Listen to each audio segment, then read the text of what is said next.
On a ribbon-cutting day at First Merchants Ballpark, today Ball State and Bowling Green meet in day number 2 of a Mid-American Conference weekend series.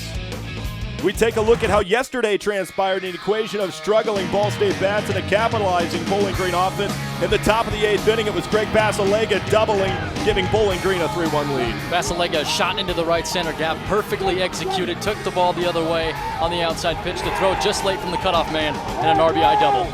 And then an inning later, Riley Minorek barely tossed this 2-run shot over the left field fence with a challenging Roman Bisa of Ball State who thought he had made the grab.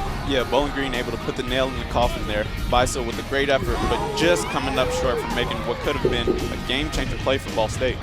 It was Bowling Green then moving on in day 1 on a Friday, moving on with a 5-1 victory over Ball State. Welcome back inside this beautiful facility in First Merchants Ballpark alongside former Ball State player and Jarrett James, Mick Tidrow, Tyler Bradfield on hand. A very special day, guys, for Ball State and a ribbon-cutting day as well. Dedication day here at First Merchants Ballpark Complex, celebrating the field, the new field at Ball Diamond. Many donors and alumni coming out to see the new ballpark, and an exciting day, beautiful day, perfect day for dedication. Yeah, in Ball State today, they're going to have to come out real early, score some runs early. Bowling Green's going to have a lot of momentum coming in from yesterday after some late runs and a big victory yesterday. And a big victory indeed, 5-1 over Ball State. Ball State attempting to bounce back, and it was Greg Basilega yesterday, Mick, for Bowling Green that certainly helped their efforts. Basilega, one of those players to watch here this afternoon for Bowling Green. 20 RBI coming in to the series, leading Bowling Green. He started in all 30 or more games so far for Bowling Green this year, just one of 4 players on the team to do so. 30 hits, second on the Bowling Green squad. And then for Ball State, Caleb Staten leading the team in home runs and an average, batting a whopping .389. Also second in the nation with 54 RBI. That's a look at our impact players for the first time this afternoon. Let's talk with the 4th member of our broadcast crew, and Caitlin Young, who's downstairs with the head coach of Ball State, Rich Maloney. Thanks, Tyler. I'm here with Ball State head coach Rich Maloney. Coach, you lost yesterday to Bowling Green. What do you need to do today to get the win? Well, we've got to get a timely hit. We're going to have to play solid defense like we did yesterday. I think it's real important for Zach, who's our star pitcher, to have a good game for us, settle things down. He's more than capable, and hopefully it'll be his day today.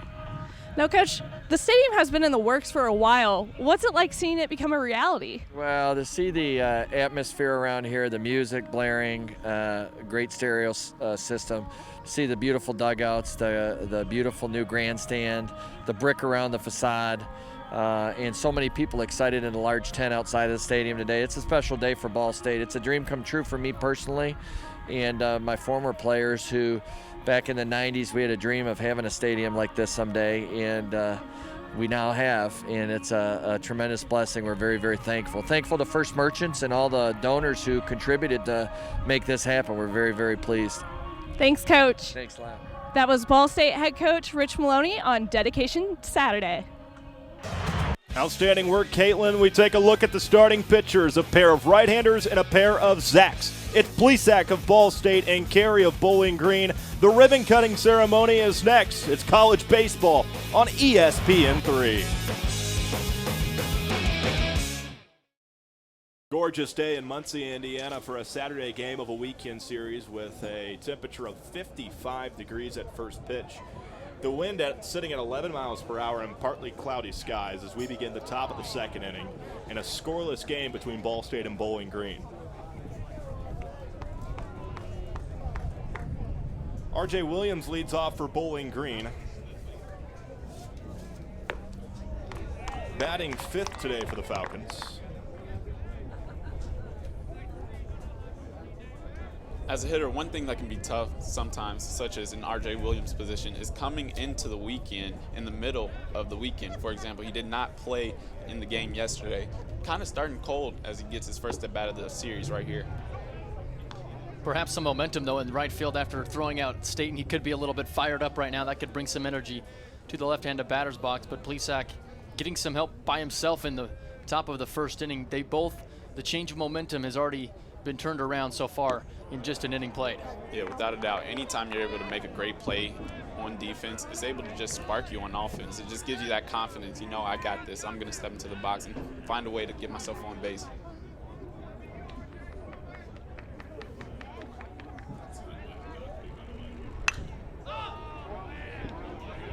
Plesac has fallen behind for the first time here today, but is battling back. But one thing that we've noticed from Plesac, when he works effectively, it's because he's throwing those strikes early in the count.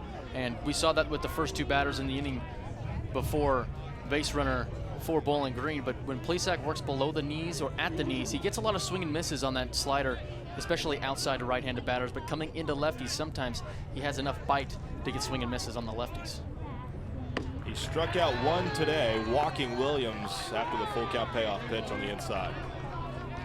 Now batting, the shortstop, number 27, Nick Glansman. Yeah, Plesac's going to have to get a feel for this umpire zone, see if he's going to be able to get that inside called strike for himself on the day. If he's able to get that, that's going to be real effective for him down the line today.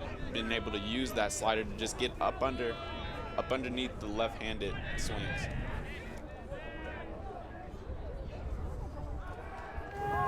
Throw over to first with a leading Williams. Plesac last year as a sophomore, second team All-MAC as a pitcher. Made 16 appearances, all starts. Throws home to a squared Glansman who truffles back for a ball. 1-0. Early here, it looks like Bowling Green might take the same game approach as they did yesterday. They got their leadoff guy on, probably just going to try and bunt him over in a scoring position, see what they can make happen. It was effective yesterday in a 5-1 win as it's chopped Spalding afield. In a 4-3, 1 is gone, but it advances the runner. A hit and run on from Bowling Green in that situation worked nearly to perfection. Spalding moving to second base, comes back, makes the play. The hop coming right into his chest. A tough play for Spalding to make, a good play just to get 1 out. But Bowling Green with the runner in scoring position, just 1 out.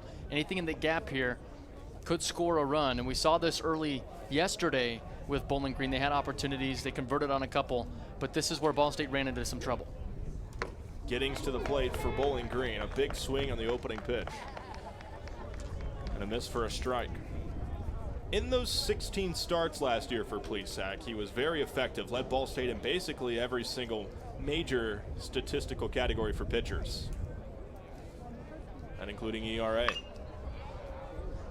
Swinging out of play for an 0-2 count with Giddings at the plate for Bowling Green.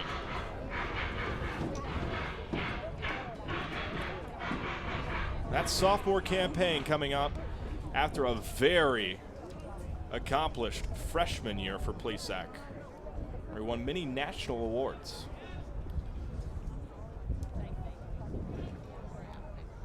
He throws home on the 0-2. Yeah, coming off that freshman year, Plesac's really been trying to fight back to get back to where he was his freshman year. Last year seemed like he had a little bit of a sophomore slump, something going on where he just wasn't able to have that big game to spark that rhythm. One thing he did have against Bowling Green last year was that complete game shutout where he went all 9 innings, striking out 9. He's had 1 complete game this year, as this one is found up and out of play, keeping the at-bat alive 0-2. Of those accolades that he received in 2014 as a freshman for Plesac, National Freshman Pitcher of the Year, Freshman All-American, now a junior for Ball State.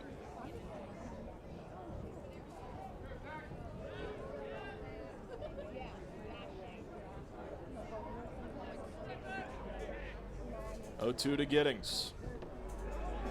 Inside a ball, Rindflash with the stop sliding right. A good 0-2 pitch to see if he can get a swing and a miss. Not a bad pitch from Plesac. A good job by Rindflash to keep the ball in front to make sure the runner doesn't advance to third. But not a bad pitch on 0-2, trying to get some extra bite on that slider. Yeah, one thing that's going to be amazing watching these two, Zach Plesac and Jarrett Rindflash, work is that they're always going to be on the same page. They've been working with each other. This is their 3rd year, usually in that Friday or Saturday role, somewhere in between there. These two are always on the same page and really comfortable with each other. As you can see, Jarrett Rindflash just comes out to the mound for a quick little chat with his pitcher. And as a pitcher, it can become easier if your catcher's on the same page as you, because you're able to work through the game more seamlessly, and it just makes things easier. And Jarrett, as a batter, when a pitcher is on the same level as his catcher, how difficult can it be as a hitter just to find a zone and adjust? Yeah, it's tough because you really have no clue what could become here. Jared Reinflesh and Zach Plezak not only have had experience with each other here at Ball State, but also last summer worked together in the Cape Cod League on the same team.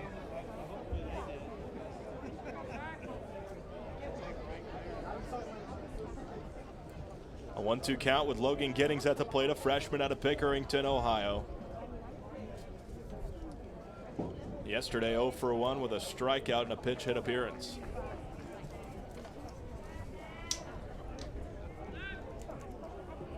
Important pitch for Plezak already here in the second inning. The strikeout could do wonders for Zach. Outside evening the count at 2-2. One thing Zach will be able to do here with first base open is kind of try to get his pitch, nitpick on the outside, inside, try to hit his spot on the corners. It's sent right back to Plezak through his legs. Maloney on the back is there to scoop it up and deliver to Staten at first, but it advances Williams to third with 2 gone in the top of the second inning. It looked as if Plezak's glove deflected the ball towards Maloney at shortstop. A nice job recovering was Maloney. Plezak doing everything he can to, right off of the mound, perfect hop into Maloney's glove over to first base. But those are the tricky plays coming off of the mound. You don't know how it's going to react, especially to the turf and the beads that pop up in the air. A nice hop for Maloney. Yeah, anytime you have yourself on an uneven playing surface, you never know where the ball's going to go.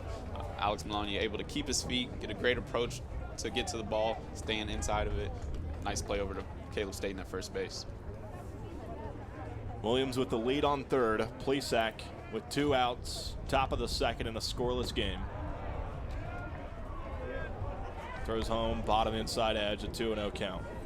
Prior to his days at Ball State for Plezak, he played at Crown Point High School.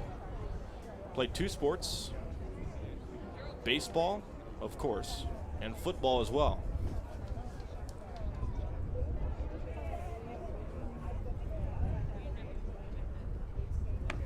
Throwing to the catcher, Mock, recorded as a strike. As a baseball player for Plezak at Crown Point High School, had the school ERA record as a senior, and then also on the football field, got the second most catches as a wide receiver in a single season.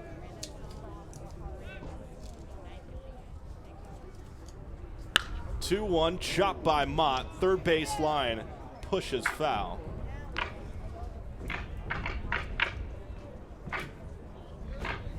It's always a bonus when you can find a two-way player, and head coach Maloney has found that, and Plezak can hit, can pitch. The athleticism all across the board for Plezak, and playing football in high school and baseball, able to hone in on different skills with athleticism, and that's helped him at Ball State. He came in such great shape as a freshman, winning those awards, and really set the tone for his career at Ball State. An even 2-2 outside, hopping on the left-hand batter box. Yeah, Zach Plezak, just a great athlete. As you were able to see, even to end out the first inning, he's able to just hop right off the mound, make an outstanding play. This is one kid who's just going to use his athleticism on the mound to make him a better pitcher. A 4.24 ERA. Plezak throwing, hit into shallow center. A diving Eppers off his glove. Williams is safe at home. A 1-0 game off of the glove of Eppers in center.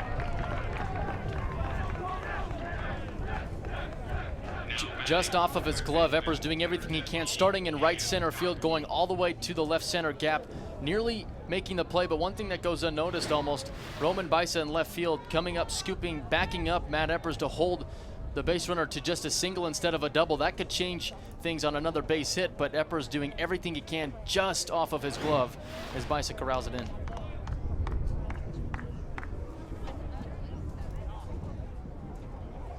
Yeah, Justin Mott able to come up big for his team, get these runs early. Once again, just finding a way to manufacture a run with 2 outs and a runner on third, getting that big, timely 2-out hit. That's exactly what Bowling Green did yesterday. They scored at the top of the second inning.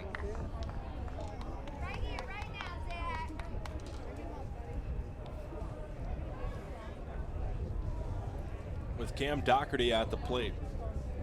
234 hitter, 5 RBI. Freshman out of Wooster, Ohio.